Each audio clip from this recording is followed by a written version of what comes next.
Imagine ser enviado ao espaço sabendo que sua nave é um caixão. Foi assim para Laika, o primeiro ser vivo a orbitar a Terra. Mas apenas 3 anos depois, 2 vira-latas russos fizeram o impossível. Voltaram triunfantes. Sua missão não só redimiu uma tragédia, como mudou o curso da história.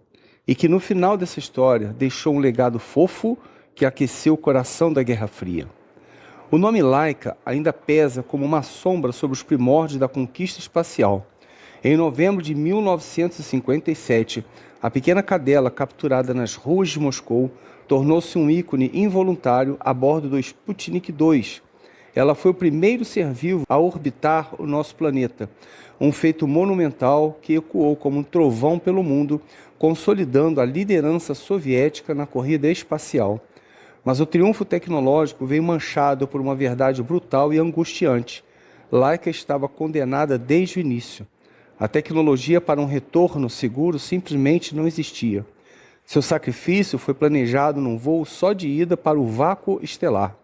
As notícias de sua morte solitária, reveladas anos depois, causaram uma onda global de comoção, protestos e um profundo questionamento ético. Laika se tornou um símbolo doloroso do preço da ambição humana, um lembrete de que cada salto rumo às estrelas poderia ser pavimentado com sofrimento. O fracasso moral e técnico representado pela morte de Laika exigia uma resposta. A União Soviética, determinada a manter sua supremacia espacial e talvez limpar a sua consciência, lançou-se a um desafio ainda maior. Não apenas enviar vida ao espaço, mas trazê-la de volta inteira, viva e bem. Era preciso provar que a sobrevivência em órbita e, crucialmente, o retorno seguro através da fúria da reentrada atmosférica eram possíveis. Este era o passo absolutamente essencial para sonhar com o envio de um ser humano ao espaço. E para esta missão crítica, os cientistas soviéticos voltaram novamente às suas origens, os cães vira-latas das ruas de Moscou. Acreditava-se que esses animais, acostumados à luta pela sobrevivência, eram mais resistentes e adaptáveis e resilientes do que cães de raça. Dentre muitos candidatos, 2 cadelas se destacaram pela coragem, saúde e temperamento complementar. Juntas, elas carregariam não apenas as esperanças do programa espacial soviético, mas o peso da redenção pelo destino trágico de Laika. Seu voo seria uma resposta ao mundo, a exploração espacial poderia ter um rosto mais humano, ou neste caso, mais canino, e um final feliz. O estágio estava armado para a Odisseia de Belka e Strelka, uma missão que testaria os limites da biologia, da engenharia e do próprio acaso. Mas o que ninguém poderia prever era que seu legado mais doce, um presente peludo e inesperado, cruzaria o oceano e barreiras políticas, conquistando até mesmo o coração do inimigo número 1 da União Soviética.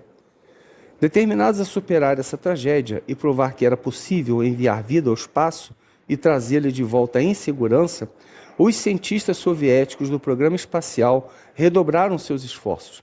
O fracasso técnico e moral de Laika precisava ser redimido. O objetivo agora era claro, uma missão orbital completa com retorno intacto. E para essa missão crítica, escolheram novos heróis de 4 patas, uma dupla de cães vira-latas chamado Belka, que significa esquilo, e Strelka, que significa flechinha. Belka e Strelka não eram cães de raça puro. Foram capturados nas ruas de Moscou, que era uma prática comum no programa espacial soviético, pois eles sempre acreditavam que os vira-latas eram mais resistentes e adaptáveis às adversidades do que os cães de criação. Juntas passaram também por meses de um treinamento intensivo e exaustivo. Assim como Laika, elas foram confinadas em espaços cada vez menores para simular a cápsula, submetidas a ruídos ensurdecedores de motores do foguete, vibrações violentas e forças G avassaladoras em centrífugas, tudo para prepará-las para o inferno da decolagem. Aprenderam a se alimentar de um gel nutritivo especial, a única forma de comer em microgravidade. Usavam trajes pressurizados minúsculos e eram treinadas a fazer suas necessidades em um sistema especial de coleta, um desafio nada comum. Entre muitos candidatos, Belka, que era mais ativa e curiosa, e Strelka, que era mais calma e resiliente, se destacaram. A química entre elas também foi muito importante, pois precisavam conviver harmoniosamente na pequena cápsula. No dia 19 de agosto de 1960, às 11h44 de Moscou, a dupla partiu rumo ao desconhecido a bordo da nave Sputnik V, também conhecida como Korab Sputnik 2.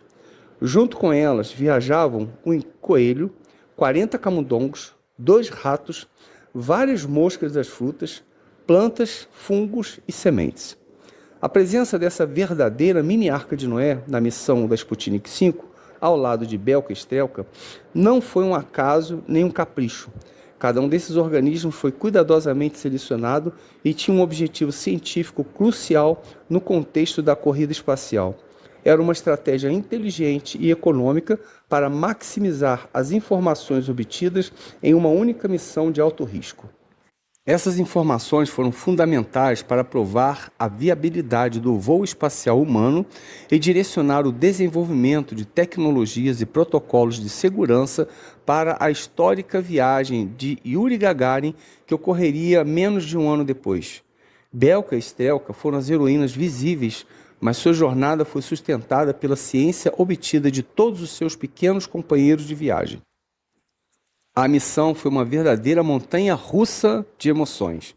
Durante a decolagem, foi o terror dos motores rugindo, a violência das vibrações, a esmagadora força G pressionando seus pequenos corpos contra o assento. Em órbita, vieram o silêncio e a ausência de piso.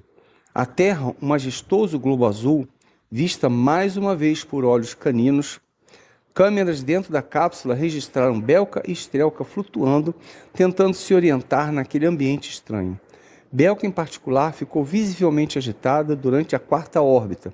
Esse foi um momento de tensão para os controladores em terra. Ela chegou a vomitar, um dado crucial que mostrou os efeitos do prolongado tempo em microgravidade e levou a um limite nas futuras missões tripuladas humanas. Gagarin, por exemplo, e por questão de segurança, viria fazer apenas uma órbita. Por horas, o mundo acompanhou, torcendo para que as telemetrias mostrassem sinais vitais normais. A sombra de Laika ainda pairava sobre todos. Ao fazer o retorno da pequena nave, que seria o momento mais crítico da missão, a cápsula precisava resistir ao inferno da reentrada na atmosfera, protegida apenas por seu escudo térmico, e o paraquedas precisava abrir no momento exato. No dia 20 de agosto de 1960, após 17 órbitas completas ao redor da Terra e mais de 25 horas no espaço, a cápsula da Sputnik V pousou suavemente nas estepes do Cazaquistão. Quando os técnicos correram para abrir a escotilha, encontraram Belka e Strelka vivas. Elas estavam um pouco abaladas, mas visivelmente bem, latindo e abanando a cauda. Elas haviam feito história, eram os primeiros seres terrestres a orbitar a Terra e retornar sãs e salvas. O alívio e a alegria foram imensos. A União Soviética não só havia redimido a tragédia de Laika, mas demonstrando de forma inquestionável que era possível sobreviver a uma viagem orbital e ao retorno. Este foi o passo absolutamente crucial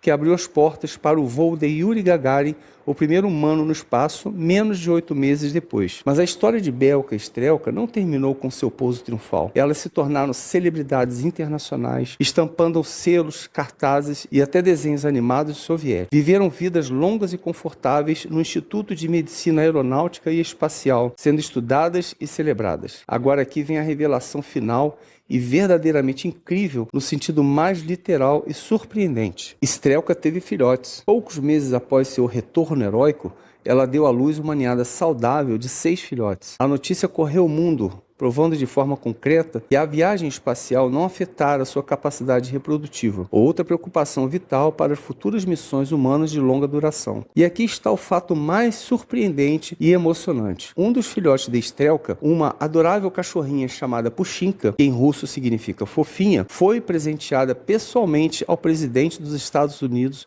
John F. Kennedy, pelo líder soviético Nikita Khrushchev, em 1961. Num gesto extraordinário durante o ápice da Guerra Fria, um pedacinho vivo do triunfo espacial soviético foi parar na Casa Branca. Pushinka foi acolhida pela família Kennedy, especialmente pelas crianças, e até cruzou com o cão do presidente, Charlie, um Welsh Terrier. Dessa união improvável nasceram 4 filhotes, apelidados carinhosamente pela imprensa americana de Pupniks. numa fusão de Puppy, filhote e Sputnik. O próprio JFK brincou, dizendo que eram cães cosmonautas. Belka e Strelka foram muito mais do que cobaias. Foram pioneiras que pavimentaram o caminho para a humanidade nas estrelas. Elas transformaram o luto por Laika em um triunfo científico inegável. E seu legado, de forma quase poética, transcendeu a Guerra Fria. Não apenas provaram que a vida poderia ir ao espaço e voltar, mas através de Pushkinka e seus Pupiniks, tornaram-se um símbolo inesperado e adorável de que, mesmo em tempos de profunda divisão política, uma fofura canina descendente de heróis espaciais poderia literalmente cruzar fronteiras e derreter corações. Um final verdadeiramente cativante para uma história épica escrita nas estrelas por duas corajosas vira-latas. Espero que tenha gostado. Então deixe seu like e compartilhe essa linda história. Até a próxima.